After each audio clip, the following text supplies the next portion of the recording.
Hi Sudhir. Hi. ಈಗ ಎಷ್ಟೊಂದು ಜನ ಮೋಷನ್ ಸಿಕ್ನೆಸ್ ಇಂದ ಸಫರ್ ಮಾಡ್ತಿರ್ತಾರೆ. ಇದನ್ನ ಹೇಗೆ ನಾವು ಈಸಿಲಿ ಟ್ಯಾಕಲ್ ಮಾಡ್ಬೋದು? ಮೋಷನ್ ಸಿಕ್ನೆಸ್ಗೆ ಮೇನ್ಲಿ ಏನಾಗುತ್ತೆ ಅಂದರೆ, ಈಗ ನಮ್ಮದು ವಿಷನ್ ಇರುತ್ತಲ್ಲ, ವಿಷನ್ನು ಆಮೇಲೆ ಕಿವಿದ ಬ್ಯಾಲೆನ್ಸು, ಅದು ವೆಸ್ಟಿಬುಲಾರ್ ಅಂತ ಕರಿತೀವಿ. ಅದು ಬಿಟ್ಟರೆ ನಮ್ಮ ಜಾಯಿಂಟ್ಸು ಯಾವ ಪೊಸಿಷನ್ಸಲ್ಲಿ ಇದ್ದಾವೆ, ಈ ಮೂರು ಕಡೆಯಿಂದ ಇನ್ಫಾರ್ಮೇಷನ್ ಏನು ಬರ್ತಿರುತ್ತಲ್ಲ ಬ್ರೈನಿಗೆ, ಅದರಲ್ಲಿ ಏನಾದರೂ ಇಂಬ್ಯಾಲೆನ್ಸಸ್ ಆಗಕ್ಕೆ ಶುರು ಆದರೆ ಮೋಷನ್ ಸಿಕ್ನೆಸ್ ಆಗುತ್ತೆ. ವಿಷನ್ ರಿಲೇಟೆಡ್ ಪ್ರಾಬ್ಲಮ್ಸ್ಗೆ ನಾವು ಒಂದು ಫಿಕ್ಸ್ಡ್ ಹಾರಿಸನ್ ಅಂದರೆ ಒಂದು ಏರಿಯಾ ಇರುತ್ತಲ್ಲ ಔಟ್ಸೈಡ್ ಎನ್ವೈರ್ಮೆಂಟಲ್ಲಿ, ಒಂದು ಫಿಕ್ಸ್ಡ್ ಏರಿಯಾ ಕಡೆ ಫೋಕಸ್ ಮಾಡಿ ನೋಡ್ತಾ ಇರಬೇಕು. ಟ್ರಾವೆಲಿಂಗ್ ಟೈಮಲ್ಲಿ ಬುಕ್ಸ್ ಓದೋದನ್ನು ಅವಾಯ್ಡ್ ಮಾಡಬೇಕು. ಅದರಿಂದ ಏನಾಗುತ್ತೆ ಅಂದರೆ ನಮ್ಮ ವಿಷನ್ ಫೋಕಸ್ ಪದೇ ಪದೇ ಚೇಂಜ್ ಆಗ್ತಿರುತ್ತೆ. ಸೊ ಅದು ಒನ್ ಆಫ್ ದ ಸೊಲ್ಯೂಷನ್ ಅಂತ ಹೇಳ್ಬೋದು. ಈಗ ವೆಸ್ಟಿಬುಲರ್ ಇಯರ್ ರಿಲೇಟೆಡ್ ಅಂತ ಹೇಳಿದೆ ನಾನು. ಅದಕ್ಕೆ ಏನು ಮಾಡಬೇಕು, ಫ್ರಂಟ್ ಫೇಸಿಂಗ್ ಸೀಟಲ್ಲಿ ಕೂತ್ಕೋಬೇಕು.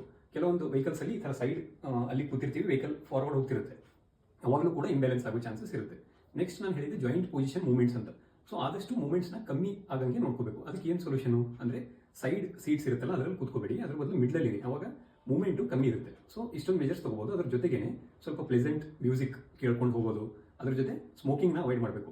ನೆಕ್ಸ್ಟ್ ಏನು ಅಂದರೆ, ನಿಮ್ಮ ಟ್ರಿಪ್ ಜರ್ನಿ ಏನಿರುತ್ತಲ್ಲ ಅಲ್ಲಿ ಜಿಂಜರ್ ಟೀ ಆದರೆ ಬ್ರೇಕ್ಸಲ್ಲಿ ತೊಗೋಬೇಕು. ಯಾಕಂದರೆ ಜಿಂಜರಿಗೆ ಆ್ಯಂಟಿ ಎಮೆಟಿಕ್ ಪ್ರಾಪರ್ಟಿ, ಅಂದರೆ ವಾಮಿಟಿಂಗ್ನ ಸ್ಟಾಪ್ ಮಾಡುವಂಥ ಪ್ರಾಪರ್ಟಿ ಇದೆ ಅಂತ ಹೇಳ್ತೀವಿ.